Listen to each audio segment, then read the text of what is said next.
할렐루야, 반갑습니다. 오늘 성경의 본문 말씀은 창세기 37장 3절에서 4절의 말씀, 18절에서 20절 말씀, 26절에서 36절의 말씀으로 요셉의 그리스도라는 제목으로 말씀을 같이 상고하고자 합니다. 모든 성경은 하나님의 영감으로 기록되어 있는 구원의 책입니다. 하나님은 성경을 통해서 예수 그리스도의 오심과 일하심, 그리고 그리스도의 십자가와 부활로 인한 인류 구원의 위대한 역사를 자세히 기록하고 있습니다. 그러므로 우리는 모든 성경에서, 특히 구약 성경에서 예수님을 볼 수 있어야 하고, 구약을 통해 하나님께 이 성경 안에서 심어 놓으신 예수 그리스도의 그 위대한 모습을 더욱 깊고 넓게 파악할 수 있어야 하겠습니다. 오늘 말씀을 통해서 구약의 요셉에 의해 예표되시는 예수 그리스도의 일생을 한번 살펴보도록 하겠습니다. 창세기는 37장부터 50장까지 온통 요셉의 이야기로 가득합니다. 성경의 많은 인물들 가운데 요셉이야말로 예수 그리스도를 가장 잘 나타내는 인물로 꼽고 있는데 대부분의 신학자들이 이의가 없습니다. 야곱의 아들 요셉과 예수님의 모습은 전체 그 일생이 너무나도 흡사하고 아주 완벽하게 연결되어 있습니다. 예수님이 원형이라면 요셉은 그 모형입니다. 요셉의 이야기를 단순히 구약의 이야기로만 읽어내고 단순히 삶의 교훈만을 얻고자 한다면 이것은 성경을 제대로 보지 못하고 있는 것입니다. 성경은 단순히 예수님의 구속사역과 무관한 교훈적인 이야기로만 되어 있는 것이 아닌 것이지요. 우리가 성경에서 말하고자 하는 이야기가 어떤 의미를 가지고 그것이 예수님과 어떤 관련이 있는지를 우리가 자세히 살펴봐야 합니다. 요한복음 5장 39절에 너희가 성경에서 영생을 얻는 줄 알고 성경을 상고하거니와 이 성경은 나에 대하여 증언한 것이라 라고 말씀을 하십니다. 그때 예수님이 말씀하신 성경은 구약 성경이었습니다. 이 구약 성경이 온통 예수님에 대하여 증언하고 있다라고 요한복음 5장 39절에서 말씀하고 있으신 것이죠. 요셉 이야기를 통해서 장차 오실 메시아 예수께서 우리를 위해서 어떻게 일하시는지를 보여주는 것이 바로 구약 성경이며, 실제 메시아 예수께서 참 요셉으로 오셔서 요셉이 한 모든 일을 똑같이 우주적으로 성취하심을 보여주는 사건이 바로 신약 성경입니다. 그러면 우리가 하나하나 요셉과 참 요셉이신 메시아 예수가 어떻게 닮았는지를 오늘 성경을 통해서 함께 살펴보도록 하겠습니다. 구약 성경 창세기 37장 3절의 말씀입니다. 요셉은 노년에 얻은 아들이므로 이스라엘이 여러 아들들보다 그를 더 사랑함으로 그를 위하여 채색옷을 지었더니라고 합니다. 요셉은 야곱이 가장 사랑하는 아들이었습니다. 마찬가지로 예수 그리스도는 하나님께서 가장 사랑하시는 예수의 하나님의 독생자이셨습니다. 두 사람은 모두 아버지의 특별한 사랑을 받았다는 점에서 공통되어 있습니다. 요셉은 아버지 야곱의 특별한 사랑을 받았습니다. 그도 그럴 것이 요셉의 어머니 라헬은 어떤 사람입니까? 야곱이 목숨처럼 사랑하는 아내, 7년을 2번이나 지내면서 14년 만에 얻은 아내지요. 그리고 이 11번째 아들 요셉을 낳을 때 이미 야곱의 나이가 91세나 되었습니다. 그래서 오늘 성경에서도 그를 더 사랑함으로 라고 기재하고 있습니다. 그를 더 사랑함으로. 히브리어 아하브라는 이 사랑하다라는 동사를 완료형으로 사용했다는 점에 여러분들이 주목하셔야 됩니다. 이는 요셉을 사랑하는 야곱의 마음이 이미 확고함을 뜻하는 그런 시제가 아닐 수가 없습니다. 창세기에서 요셉의 아버지 야곱이 여러 아들보다 요셉을 더 사랑한 것을 다른 것은 단지 야곱이 여러 형제 중에 요셉의 편애하는 모습을 그려주는 데 목적이 있는 것은 아닙니다. 그 이면에 야곱으로 대표되는 하나님 아버지, 성부 하나님의 모습, 이것을 요셉으로 대표되는 예수 그리스도의 모습으로 투영해서 보여주고 있는 것이죠. 즉 예수님은 성부 하나님의 사랑하는 아들이며 기뻐하시는 자임을 우리에게 성경을 통해서 보여주고자 하는 것입니다. 예수께서 세례를 받고 올라오는 장면을 자세히 기록하고 있는 마태복음 3장 17절의 말씀을 보면 하늘로부터 소리가 있어 말씀하시되 이는 내 사랑하는 아들이요 내 기뻐하는 자라 하시니라 라고 말씀하고 있습니다. 이 말씀은 예수님이 세례 후에 물에 올라오시자 하나님께서 온 세상 열방을 향해서 예수에 대하여 내 사랑하는 아들이다 라고 선포하신 것입니다. 성도 여러분, 우리는 요셉의 이 사랑하는 야곱의 모습에서 독생자 예수 그리스도를 지극히 사랑하시는 성부 하나님의 모습을 함께 볼 수 있어야 하는 것입니다. 그리고 더 나아가 예수님을 통해 우리를 자녀로 삼으시고 또 그 자녀 삼으신 우리를 엄청난 사랑으로 사랑하시는 성부 하나님의 그 마음을 함께 읽어내야 하는 것입니다. 사랑하는 아들 요셉의 죽음 앞에 오열하는 야곱의 모습이 창세기 37장 33절에서 36절의 모습에 자세히 있습니다. 한번 같이 볼까요? 창세기 37장 33절에서 36절입니다. 아버지가 그것을 알아보고 이르되 내 아들의 옷이라 악한 짐승이 그를 잡아 먹었도다. 요셉이 분명히 찢겼도다 하고 자기의 옷을 찢고 굵은 배로 허리를 묶고 오랫도록 그 아들을 위하여 애통하니 그의 모든 자녀가 위로하되 그가 그 위로를 받지 아니하여 이르되 내가 슬퍼하며 스올로 내려가 아들에게로 가리라 하고 그의 아버지가 그를 위하여 울었더라 라고 합니다. 우리는 이 요셉의 죽음 앞에 오열하는 야곱의 모습을 보면서 십자가에서 우리의 죄를 위해 자신이 사랑하는 독생자 예수 그리스도를 스스로 내어주시고 십자가에 달리게 하심으로 말미암아 애통해 하시는 성부 하나님의 모습을 함께 오버랩해서 함께 보게 되는 것입니다. 그것을 볼 때 성자의 죽음 앞에서 성부께서 오열하는 모습이 오늘 야곱의 모습을 통해서 우리에게 보여지는 것이죠. 그럴 때 우리는 이 성경 말씀을 통해서 자식을 잃은 아비의 그 아픔에 우리가 가슴이 먹먹하게 되는 것을 보게 되는 것입니다. 두 번째, 이 형들은 요셉을 미워해서 죽이려고 지금 의논하고 있습니다. 이 모습은 세상으로부터 미움을 받고 피살 위험 속에 평생을 사셨던 예수님의 모습과 동일한 모습을 보게 됩니다. 성경 37장 4절입니다. 그 형들이 아버지가 형들보다 그를 더 사랑함을 보고 그를 미워하여 그에게 편안하게 말할 수 없었더라. 18절, 37절, 18절 보면 요셉이 그들에게 가까이 오기 전에 그들이 요셉을 멀리서 보고 죽이기를 꾀하여 라고 되어 있습니다. 요셉을 미워하고 시기하던 형들은 동생에게 편안하게 말할 수 없었습니다. 이 말은 형제들이 요셉에게 아주 일상적인 인사인 샬롬조차도 할 수 없을 만큼 서로의 관계가 악화되었음을 잘 보여주고 있습니다. 요셉의 형들은 자신보다 아버지의 사랑을 더 많이 받고 있는 요셉을 미워해서 결국은 죽이기를 꾀하기에 작정하였습니다. 이것 또한 요셉이 예수님의 예표임을 뚜렷하게 보여주고 있습니다. 예수님을 시기하여 미워하고 마침내 죽이기를 모의하던 대제사장과 서기관들과 장로들과 같은 유대 지도자들의 모습이 오늘 요셉의 주위의 악한 무리들과도 너무나 닮아 있는 모습을 보게 되는 것입니다. 요한복음 11장 53절에 이날부터 그들이 예수를 죽이려고 모의하니, 마태복음 26장 59절에 대제사장들과 온 공회가 예수를 죽이려고 그를 칠 거짓 증거를 찾으매라고 되어 있습니다. 이렇게 구약의 요셉과 예수님의 모습이 얼마나 철저히 연결되어 있는지를 보게 됩니다. 단어 하나, 획 하나도 우연히 기록되어 있지 않은 것이 바로 성경입니다. 참으로 놀랍고도 오묘하게 이를 데가 없는 일치인 것이죠. 우리 주님의 일생은 요셉과도 같이 이렇게 사랑받기보다는 미움받는 삶이었고, 죄인을 위하여 놀라운 역사를 행하시면서도 존경받기보다는 끊임없이 살해 위험 가운데 일생을 살아오셨습니다. 이런 점에서 요셉의 삶과 예수님의 삶은 너무나도 데칼코마니처럼 일치하고 있습니다. 세 번째로, 요셉을 은 20에 팔아 넘긴 사람의 이름을 여러분들이 주목해 보시기 바랍니다. 26절입니다. 유다가 자기 형제에게 이르되 우리가 우리의 동생을 죽이고 그의 피를 덮어둔들 무엇이 유익하리까 하면서 28절에 은 20에 미디안 사람들에게 팔아버립니다. 자, 예수님을 팔아버린 은 30에 팔아 넘긴 사람의 이름이 무엇이죠? 바로 가룟 유다입니다.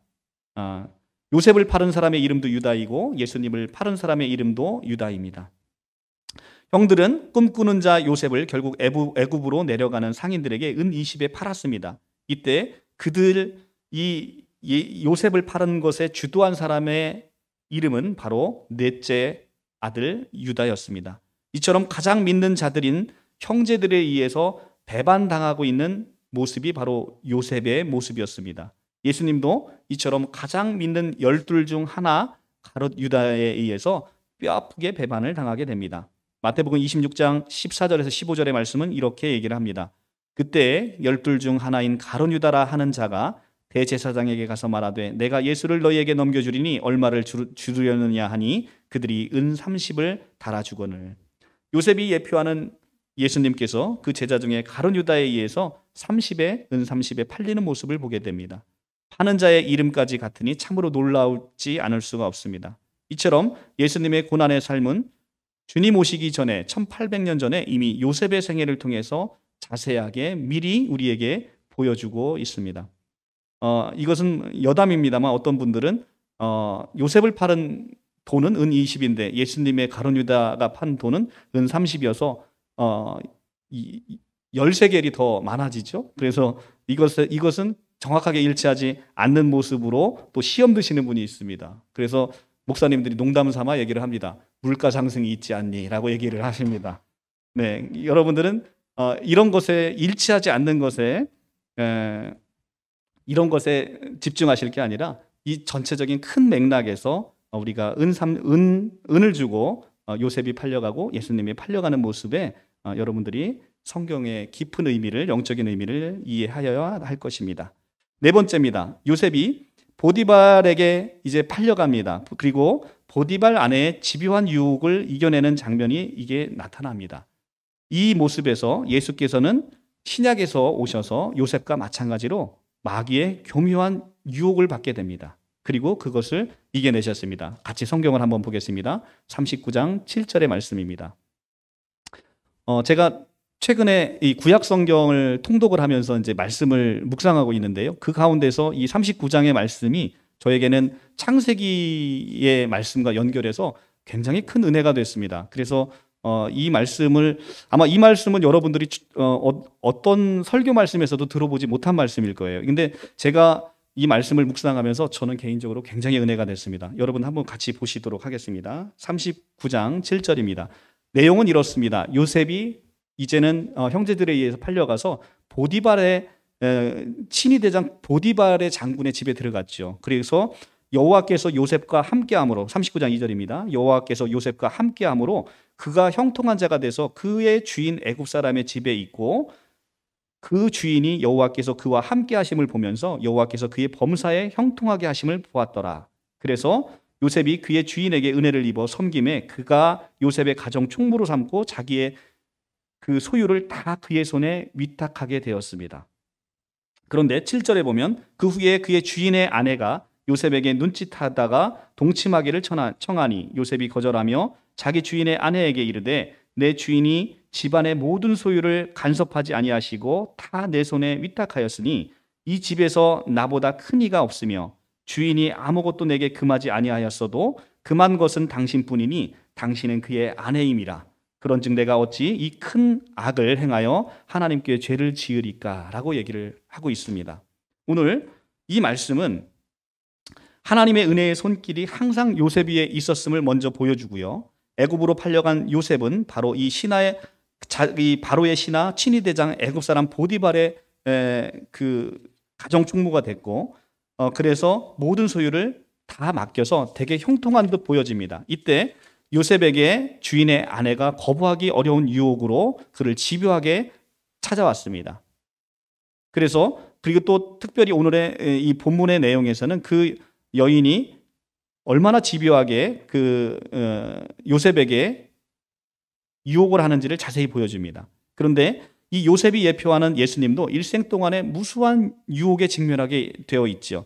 그리고 예수께서 공생애를 시작하실 때 찾아온 사탄의 유혹으로부터 공생애를 시작하는 장면을 우리가 마태복음 4장 1절의 말씀을 통해서 보게 됩니다. 우리가 함께 나중에 볼 텐데요. 그런데 오늘 이 장면은 창세기 2장과 3장하고 연결해서 보게 되면 굉장히 은혜롭습니다. 이 창세기 2장 3절에서 보면 하나님이 아담에게 에덴 동산을 선물하시면서 각종 동산의 나무 열매를 내가 임의로 먹되 오로지 선악을 알게 하는 나무의 열매만을 금하셨습니다. 그런데 아담과 하와는 유독 이 유혹에 넘어가서 오직 하나를 금한 그 선악과를 먹지 말라는 명령을 어겼습니다. 여기서 우리는 하나님이 베푸신 풍성한 은혜와 그 풍성한 은혜를 받고도 오직 한 가지를 금한 것조차 어겨버리는 아담의 타락한 실존을 우리가 경험하게 되는 겁니다. 창세기 2장과 3장의 말씀을 통해서. 그런데 장차 오실 예수님을 예표하는 요셉은 지금 어떻습니까? 마찬가지로 주인으로부터 모든 권한을 넘겨받았습니다. 아담과 똑같지요. 모든 것은 임의로 먹되 하나만을 금하는 그 사건이 지금 오늘 이 말씀과 굉장히 오버랩이 되고 있습니다. 오직 금한 것은 보디발의 아내뿐이었습니다. 구조가 지금 창세기 선악과 사건과 지금 창세기 39장의 사건이 너무나 일치하고 있는 모습을 보이지 않습니까? 저는 제가 성경을 묵상하면서 이 구조를 보면서 굉장히 크게 은혜가 되더라고요. 그러니까 창세기에서 선악과는 어떤 의미를 가지고 있는 것입니까? 다름 아닌 창조주와 피조물의 경계를 구분짓는 것이 바로 이 선악과의 근명의 사건이라는 것이죠. 하나님의 하나님 되심을 인정하도록 만들어 놓은 것. 세상의 모든 것을 다 너에게 주는데 이것만은 먹지 말라. 이것을 먹는 날에는 내가 하나님의 하나님 되심을 인정하지 않고 피조물인 내가 하나님처럼 되고자 하는 반역이다라는 것을 하나님은 분명히 알려줬습니다. 그런데 아담이 이 선악과를 따먹음으로 말미암아 그 경계가 무너지고 아담 스스로가 하나님처럼 되고자 했던 것이 바로 이 선악과 사건의 참된 의미인 것입니다. 그리고 오늘 마찬가지로 요셉에게 보디발의 아내는 주인과 종을 경계 짓고 주인의 주인 되심을 인정하도록 한 유일한 것이죠. 그런데 이 여인을 범한다는 것은 주인과 종의 경계가 허물어지고 자신이 주인처럼 행사하는 주인에게 악하게 행하게 되는 그런 사건임을 우리에게 보여줍니다. 그런데 요셉은 어떻습니까? 아담이 실패했던 그것을 요셉은 이를 이겨냅니다.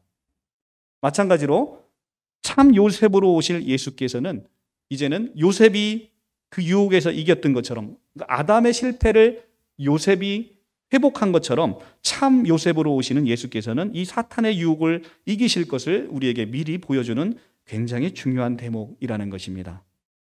실제 참 요셉이요 마지막 아담으로 오신 예수께서는 실제 요셉과 같이 이 유혹을 어떻게 이겨내셨는지를 우리가 성경을 통해 한번 보도록 하겠습니다.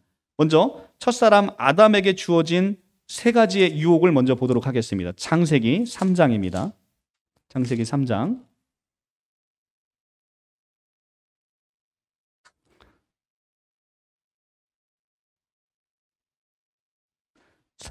2장 16절부터 보겠습니다. 여호와 하나님이 그 사람에게 명하여 이르시되 동산 각종 나무의 열매는 내가 임의로 먹되 선악을 알게 하는 나무의 열매는 먹지 말라. 내가 먹는 날에는 반드시 죽으리라 하시니라. 자, 지금 보디발이 요셉에게 맡겨 놓은 그 일과 굉장히 이 구조가 일치하지요. 그런데 3장 1절입니다. 그런데 뱀이 여호와 하나님이 지으신 들짐승 중에 가장 강교하니라. 뱀이 여자에게 물어 이르되 하나님이 참으로 너희에게 동산 모든 나무의 열매를 먹지 말라 하시더냐. 뱀은 첫째로 이들에게 물어볼 때 하나님의 말씀을 왜곡합니다. 유혹의 첫째는 하나님의 말씀을 왜곡하는 것이죠. 하나님께서 모든 나무의 열매를 먹지 말라 말씀하신 적이 없는데 뱀이 지금 하와에게 찾아와서 뭐라고 얘기합니까? 모든 나무의 열매를 먹지 말라 하시더냐. 하나님은 이렇게 말씀하신 적이 없죠. 그런데 뱀은 하나님의 말씀을 왜곡하기 시작합니다. 그래서 여자가 뱀에게 말하되 동산 나무의 열매를 우리가 먹을 수 있으나 동산 중에 있는 나무의 열매는 하나님의 말씀에 너희는 먹지도 말고 만지지도 말라. 너희가 죽을까 하노라 하셨느니라 라고 얘기합니다. 뱀이 여자에게 이르되 너희는 결코 죽지 아니하리라. 너희가 그것을 먹는 날에는 너희 눈이 밝아져 하나님같이 돼서 선악을 알 줄을 하나님이 아심이라 라고 지금 그렇게 유혹을 하고 있습니다. 첫째는 3장 1절에 보면 탐심에 관한 유혹입니다. 모든 나무의 열매를 먹지 말라 하시더냐. 탐심에 관해서 유혹을 했습니다. 두 번째는 너희 눈이 밝아져 하나님같이 되어 라고 하면서 헛된 야망에 관한 유혹입니다. 그리고 선악을 알게 될 줄 알미라 라고 하면서 탐욕에 관한 유혹입니다. 탐심과 헛된 야망과 탐욕에 관한 유혹을 지금 하고 있는 것입니다. 자, 마태복음으로 넘어가 보겠습니다. 마태복음 4장 1절부터입니다. 마태복음 4장 신약성경 4쪽입니다. 신약성경 4쪽입니다. 그때 예수께서 성령에 이끌어 마귀에게 시험을 받으러 광야에 가사 40일을 밤낮으로 금식하신 후에 줄이신지라. 시험하는 자가 예수에게 나와 이르되 내가 만일 하나님의 아들이여거는 명하여 이 돌들로 떡덩이가 되게 하라 라고 합니다. 돌로 떡덩이가 되게 하라. 바로 탐식입니다. 탐식, 모든 나무의 열매를 먹지 말라 하는 그 탐식의 유혹을 똑같이 받습니다. 그리고 두 번째로 마귀가 거룩한 성으로 데려나가 성전 꼭대기에 세우고 6절 이르되 내가 만일 하나님의 아들이여든 뛰어내리라 기록하되 그가 너를 위하여 그의 사자를 명하시리니 그들이 손으로 너를 받들어 발이 돌에 부딪히지 않게 하리로다 하였느니라. 바로 뛰어내리라, 하나님의 사자들이 너를 받들어 발이 돌에 부딪히지 않게 하리라라는 것은 헛된 야망에 관한 유혹입니다. 그리고 마지막으로 탐욕에 관해서 이렇게 유혹을 합니다. 8절입니다. 마귀가 또 그를 데리고 지극히 높은 산으로 가서 천하만국과 영광을 보여 이르되 만일 내게 엎드려 경배하면 이 모든 것을 내게 주리라 라고 하면서 탐욕에 관한 유혹을 합니다. 예수께서는 이렇게 말씀하시죠. 이르되 만일 10절입니다. 이에 예수께서 말씀하시되 사탄아 물러가라 기록되었을 때 주 너의 하나님께 경배하고 다만 그를 섬기라 하였느니라. 이에 마귀는 예수를 떠나고 천사들이 나와서 수종드니라. 이 모든 유혹, 지금 아담이 받고 있는 모든 유혹을 지금 누가 맡고 계십니까? 마지막 아담이신 예수 그리스도께서 아담의 유혹을 물리치셨습니다. 왜 예수께서는 이렇게 사탄으로부터 시험을 받아야 했을까요? 그것은 바로 첫사람 아담의 실패를 회복하기 위한 것입니다. 첫사람 아담은 지금 이 사탄의 유혹에서 이 탐심과 헛된 야망과 탐욕에 관한 그런 유혹을 받았습니다. 여기서 첫사람 아담은 실패했죠. 히브리어 아담의 뜻은 사람입니다. 첫사람 아담만이 아담이 아니고 사람이라는 단어의 뜻이 바로 히브리어 아담인 것입니다. 그러니까 첫사람 아담의 실패는 누구의 실패인 거예요? 바로 사람인 여러분들, 저와 여러분들의 실패인 것입니다. 그런데 이것이 마지막 아담이 오셔서 첫사람 아담의 실패를 지금 회복하고 계시는 것이죠.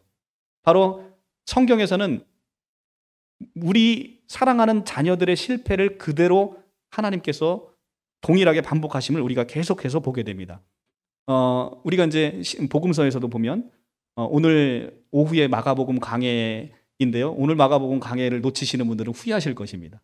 오늘 마가복음의 강해를 보시면 베드로가 예수님을 3번 부인하는 사건이 나오죠.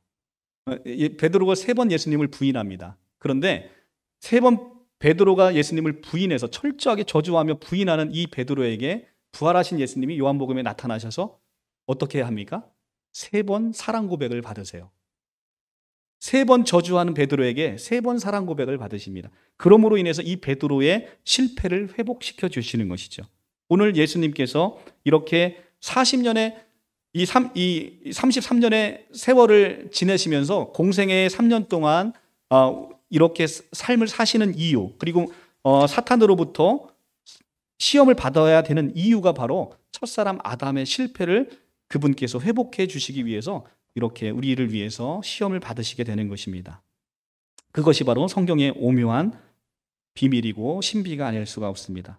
다시 오늘 본문으로 다시 돌아가서요. 오늘 요셉이 5번째로는 이제 옥에 갇히게 됩니다. 이 옥에 갇히는 이유는 보디발의 아내의 유혹을 거절했기 때문에 요셉은 이제는 옥에 갇히게 돼서 고초를 겪게 됩니다. 이것은 무고하신 예수께서 십자가의 무고를 당해서 십자가에 달려 죽으셔서 무덤에 갇히는 그 사건을 미리 예표로 보여주고 있는 것입니다. 창세기 39장 20절을 한번 보겠습니다. 39장 20절에 보면 이에 요셉의 주인이 그를 잡아 옥에 가두니 그 옥은 왕의 죄수를 가두는 곳이었더라. 요셉이 옥에 갇혔으나 이렇게 되어 있습니다. 자, 이렇게 이 감옥에 갇혀 있는 요셉의 모습은 예수께서 십자가에 죽으시고 무덤에 묻히시는 것과 비교되는 것입니다. 마태복음 27장 60절에 이렇게 얘기를 합니다.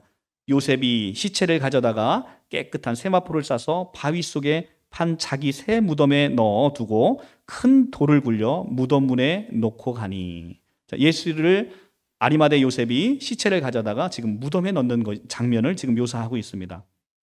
요셉이 감옥에 갇혔듯 바로 아리마대 요셉이 예수님을 십자가에 죽으신 예수님을 무덤에 묻습니다. 이것은 요셉이 옥에 갇힌 듯 예수께서 죽음의 무덤에 갇히시는 것을 미리 보여주게 되는 것이죠. 그리고 그 이름도 요셉으로 참으로 신비하지 않을 수가 없습니다. 그 이름도 같지요.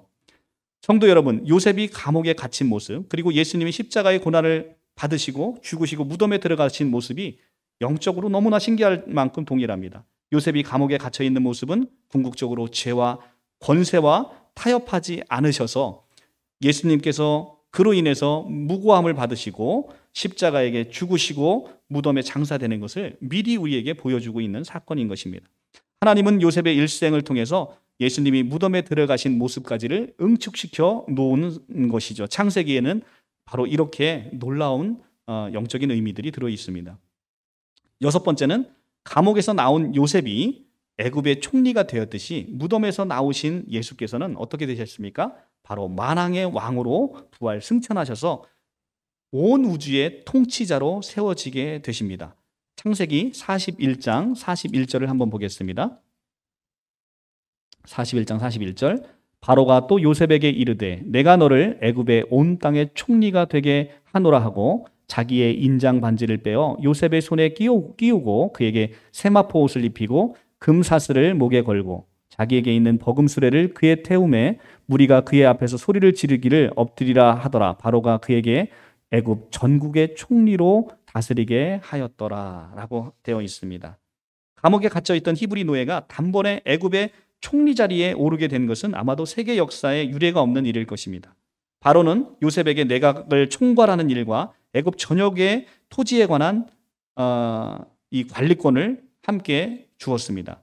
창세기의 이 본문의 내용을 단순히 요셉이 선하고 지혜롭고 그리고 또 유혹을 이기니까 복을 받아서 높은 자리에 오르게 되었다는 정도의 내용으로만 이해해서 보게 되시면 성경을 너무나 빈약하게 보시는 것입니다. 이것은 오직 예수님과 연결지어 이해할 때만 성경을 제대로 볼 수 있는 것이죠. 요셉이 감옥에 나온 후에 애굽의 총리 자리에 우뚝 서서 세상으로 대표되는 애굽을 통치하고 다스리는 것은 예수님께서 부활 승천하셔서 인자로 오신 우주의 왕으로 등극하시고 이제는 온 세상을 통치하는 것을 예표하게 되는 것입니다. 이 예수는 다시 오실 재림의 때에 만왕의 왕, 만주의 주로서 온 세상에 임하실 것을 우리에게 보여주고 있는 것입니다. 계시록 19장 16절 그의 옷과 그의 다리에 이름이 쓴 것이 있으니 만왕의 왕이요 만주의 주라 하였더라 라고 합니다. 예수님은 본래 하나님이십니다. 본래 하나님의 신성을 갖고 있고 하나님 본질이십니다. 그런 분이 만왕의 왕, 만주의 주가 된 것은 당연한 것입니다. 그런데 성경은 놀라운 게 뭐냐면 인자이신 예수께서 사람의 인성을 갖고 있는 바로 그 예수께서 이제 만왕의 왕, 만주의 주로 등극하셨다는 사실이 너무나 중요하다는 것입니다. 이것은 예수님이 만왕의 왕, 만주의 주로 등극하시는 그 자리에 누가 함께 있다는 것이에요? 바로 우리가 함께 그 자리에 함께 그리스도와 함께 그 보좌에 앉아서 이제 온 세상을 통치하고 있는 여러분의 모습을 함께 보여주고 있는 것이죠. 이게 에베소서 2장의 말씀에 자세히 나오고 있죠. 그래서 예수께서는 원래 하나님이십니다. 본질이 하나님이십니다. 그 하나님께서 하나님 되신 이것이 놀라운 게 아니라 인자이신 예수, 사람의 모습으로 오신 그 인간 예수께서 이제는 만왕의 왕, 만주의 주로 이제는 불리시게 되는 사건. 이것은 바로 이 만왕의 왕, 만주의 주에 대신 예수님과 연합하여 우리가 세상의 왕으로 왕 같은 제사장으로서 세상을 통치하는 여러분의 모습으로 성경은 그려지고 있는 그 모습을 보셔야만 성경을 제대로 보게 되는 것입니다. 일곱 번째는 이뿐 아니라 요셉의 총리로 등극한 후에 야곱은 창고문을 활짝 열어서 곡식을 나누어 주고 있습니다. 창세기 41장 56절을 한번 보겠습니다. 온 지면에 기근이 있음에 요셉이 모든 창고를 열고 애굽 백성에게 팔세 애굽 땅에 기근이 심하며 각국 백성도 양식을 사려고 애굽으로 돌아와서 요셉에게 이르렀으니 기근이 온 세상에 심함이었더라. 자, 이렇게 기근이 온 세상에 덮치고 중동 전역에 이 흉년이 계속이 됩니다. 7년 풍년이 오고 7년 흉년이 왔지요. 그래서 각처의 사람들은 이 굶주린 배를 채우고자 총리 요셉에게 몰려왔습니다. 풍년의 때에 곡식을 비축해 놓은 요셉의 이 양곡 정책이 드디어 큰 빛을 발휘하기 시작을 한 것입니다. 그런데 요셉은 아무도 생각하지 못했던 이 양곡 정책으로 주변 모든 사람들을 지금 모든 기근과 죽음의 공포에서 건져내고 있는 모습이 성경에 자세히 기재되어 있습니다. 요셉은 모든 창고를 열고 이 기근에 고생하는 백성들에게 양식을 나눠주고 있습니다. 하지만 이것이 전부가 아닙니다. 요셉과 관련하여 이 역사를 당시의 정치적, 경제적 성공의 정도로만 의미하고 그로 축소시켜버리면 안 되는 것입니다.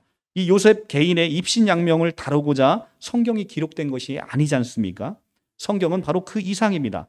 성경은 그럼 지금 이 요셉의 양곡 정책, 굶주린 백성들에게 먹이는 이 사건을 통해서 보여주고자 하는 것이 무엇이겠습니까? 그것은 궁극적으로 참 요셉으로 오신 예수 그리스도께서 자신이 몸을 희생해서 자신의 몸이 가루가 돼서 이제 생명의 떡으로 지어져서 생명의 떡을 우리에게 영원한 양식으로 주고 있는 바로 예수 그리스도의 모습을 우리에게 보여주고 있다는 것입니다. 요한복음 6장 35절에 예수께서 이르시되 나는 생명의 떡이니 내게 오는 자는 결코 줄이지 아니할 터이요 나를 믿는 자는 영원히 목마르지 아니하니라 라고 얘기합니다. 바로 이렇습니다. 성경은 요셉을 통해서 생명의 떡으로 우리에게 먹이시는 예수님을 전하고자 하시는 것입니다. 주님의 복음의 창고는 이제 문이 활짝 열려 있습니다. 그래서 모든 이방인을 부르고 있습니다. 이것을 분명히 보고 예수님을 믿는 신앙으로 성도들과 교회가 견고하게 세워져야 하는 것입니다. 단지 요셉의 이야기를 그냥 유혹에 잘 견뎠더니 세상 총리로 세워져서 입신양면을 하였다라는 성경의 메시지로 전하게 되면 이것은 성경이 하고자 하는 얘기와 본질과 너무나 다른 얘기가 아니겠습니까? 그러니까 예수님께서 요한복음 5장 39절에 그 말씀을 하시는 것이죠. 이 구약 성경은 구약 성경에서 너희가 영생을 얻는 줄 알고 성경을 상고하는데 이 구약 성경은 나에 대해서 증언한 것이다 라고 얘기를 하지 않습니까? 나에 대해서 얘기를 하는데 거기에 예수 그리스도를 쏙 빼고 읽으면 성경에 무슨 은혜가 있고 무슨 의미가 있겠습니까? 몇 가지 더 요셉과 예수님의 그 데칼코마니 같은 말씀을 더 보겠습니다. 요셉이 감옥에 갇혔을 때 두 제수가 함께 갇혔습니다. 40장 1절에서 3절에 나오는데 하나는 술 관원장이고 하나는 떡 관원장입니다. 같이 볼까요? 40장 1절에서 3절. 그 후에 애굽왕이 술 맡은 자와 떡 굽는 자가 그들의 주인 애굽왕에 범죄한지라 바로가 그 두 관원장 곧 술 맡은 관원장과 떡 굽는 관원장에게 노하여 그들의 친위대장 집안에 있는 옥에 가두니 곧 요셉이 갇힌 곳이라. 그렇죠? 지금 감옥에 두 제수와 함께 갇혀 있습니다. 그런데 예수님이 십자가에 달릴 때 두 강도가 함께 십자가에 달려 있죠. 요셉이 감옥에 있을 때 두 제수가 함께 있는 것처럼 예수님이 십자가에 달릴 때 두 강도와 함께 달리는 것입니다. 그리고 이 요셉의 감옥에서 두 죄수 중에 술관원장과 떡관원 중에 한 사람이 살아납니다. 누가 살아나죠?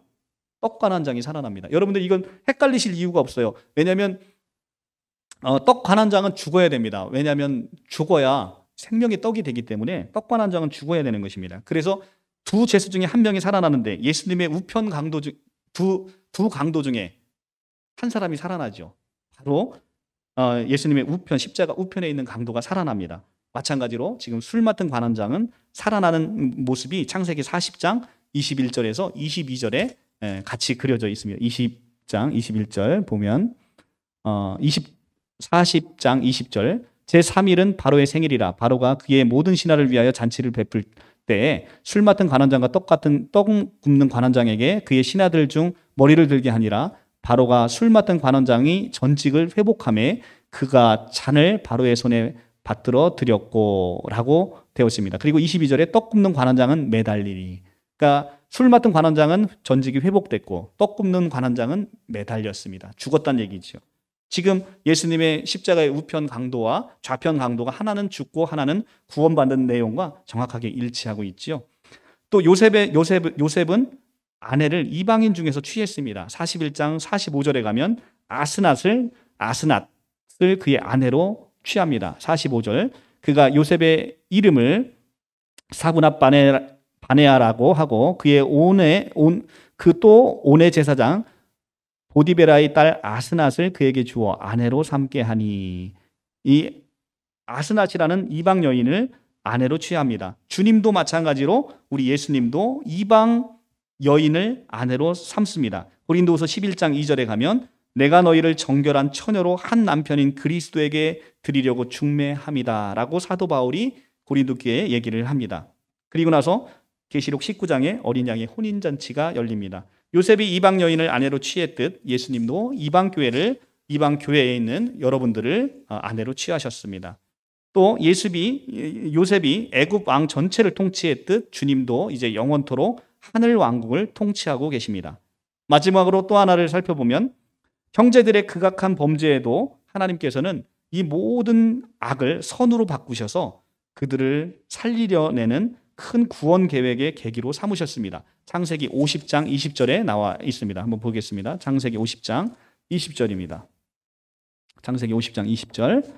당신들은 나를 해하려고 하였으나 하나님은 그것을 선으로 바꾸사 오늘과 같이 많은 백성의 생명을 구원하게 하시려 하셨나니 라고 되어 있습니다. 동족들의 이 형제들의 극악한 범죄를 모든 것을 선으로 바꾸셔서 그 바꾼 이유가 지금 뭐라고 얘기하십니까? 온 백성을, 모든 많은 백성의 생명을 구원하게 하기 위해서 이렇게 하셨다는 것입니다. 마찬가지로 예수께서는 십자가에 달려 죽으셨습니다. 그리고 온 세상은 예수를 십자가에 처형하라고 소리질러 높였습니다. 그런데 하나님께서는 가장 인간의 패역한 사건을 선으로 바꾸셔서 온 세상을 구원하는 구원의 사건으로 만드셨다는 것입니다. 이것이 바로 십자가의 역설인 것입니다. 가장 극악한 인간의 범죄를 가장 위대한 사건으로 지금 만든 은혜의 역설. 이것이 바로 십자가의 복음인 것입니다. 오늘 말씀을 맺도록 하겠습니다. 구약의 요셉의 삶은 오실 메시아 예수 그리스도의 삶의 그림자이고 모형이었음을 자세히 보았습니다. 성경은 모든 것이 예수 그리스도에 관한 이야기입니다. 이것을 보지 못하고 단순히 요셉이 고난을 받았으나 올바르게 처신하였더니 모든 사람들 중에 높은 사람이 되었다라는 세상의 성공 이야기로 볼 수 없는 이유인 것입니다. 우리는 성경을 그렇게 봐서는 안 됩니다. 성경은 참 요셉이신 예수께서 이곳에 오셔서 요셉의 삶을 사시다가 결국 자신의 백성을 위하여 대신 십자가에 고난받으시고 죽으셔서 마침내 자신의 백성을 죽음에서 구해내는, 그리고 영원한 생명으로 먹이시는 사건을 오늘 요셉을 통해서 보여주고 있는 것입니다. 그리고 나서 요셉이 애굽의 총리가 돼서 세상을 통치하듯 이제는 예수께서 영원토록 부활하셔서 영원토록 하늘 왕국을 통치하신다라는 이야기를 우리에게 보여주고 있는 것입니다. 그리고 창세기 후반부는 최고의 통치자의 자리에 앉은 요셉이 자기에게 오는 모든 사람에게 곡식을 나누어 주고 죽음을 면하게 하고 있는 것을 보여주고 있듯 바로 예수께서 자기에게 오는 모든 사람에게 생명의 떡을 주는 그 사건을 우리에게 보여주고 있는 것입니다. 7년이라는 극도의 흉년으로 사람들은 기근으로 죽게 될 운명에 처해 있습니다. 가나안 사람들이든 이집트 사람들이든 살기 위해서는 요셉 앞으로 나와야 합니다. 이 결말 부분은 생명을 얻어야 하는 우리 모든 사람들에게 너무나 중요한 메시지를 전하고 있다는 것입니다. 하나님 앞에 모든 사람들은 이미 영원한 죽음의 선고가 내려져 있는 상태입니다. 왜 그렇습니까? 너희가 이 선악과를 먹는 날에는 정령 죽으리라 말씀하셨기 때문에 선악과를 먹은 우리의 아담의 본성은 이제는 영원히 죽음 선고가 내려져 있는 상태라는 것이죠. 여러분들은 여러분들의 의지와 상관없이 이미 선악과를 먹어버렸습니다. 그래서 여러분들은 죽음의 선고가 내려져 있는 상태입니다. 그래서 여러분들은 이제는 가만히 있으면 죽을 수밖에 없는 운명이죠. 다른 곳에서 양식을 살 곳이 없습니다. 그래서 우리는 이 배고픈 모든 사람들이 요셉 앞에 와서 생명을 구했듯 영원한 생명을 얻고자 하는 자들은 이제는 예수 그리스도 앞으로 나와야만 생명의 양식을 얻게 되는 사건을 오늘 요셉의 사건을 통해서 우리에게 보여주고 있다는 것이죠. 영원히 죽을 수밖에 없는 우리에게 이제는 예수께서 참 생명으로 오셔서 우리에게 참 생명, 우리의 옛사람은 십자가에 달려 죽게 만들고 그것은 이미 옛사람은 죽음의 선고가 내려졌기 때문에 이제는 죽을 수밖에 없습니다. 그 옛사람을 붙들고 사는 사람은 옛사람과 함께 망해버리는 것이죠. 그래서 이제는 새로운 양식이신 예수 그리스도의 새 생명을 받아 살아남는 자가 되는 것이 바로 성도라는 것입니다. 사랑하는 성도 여러분, 요셉이 감옥에서 나온 후에 애굽의 총리 자리로 높아졌듯 이제는 인자이신 예수님이 저주받은 자처럼 나무에 달려 죽으신 이후에 부활하셔서 만왕의 왕으로 높이 들림을 받으셨습니다. 그 자리에 여러분도 함께 들림을 받았습니다. 예수를 믿어 하나님의 자녀된 우리에게도 이제는 보좌 우편에 앉아 이 왕 같은 제사장으로서 하나님의 영광에 참여하고 그 통치에 참여하셔서 여러분들이 만왕의 왕처럼 됐다라고 베드로전서 2장 9절의 말씀에서 여러분들에게 선포하고 있습니다. 너희는 그의 택하신 족속이요 왕 같은 제사장이다라고 베드로 사도가 얘기하고 있습니다. 이제 우리는 오직 예수님이 주신 생명의 떡인 이 말씀을 굳게 붙들고 그 말씀으로 사람들을 살리는 삶을 살아내야 되는 것입니다. 이것은 참 요셉의 그리스도께서 우리에게 주신 영생의 축복입니다.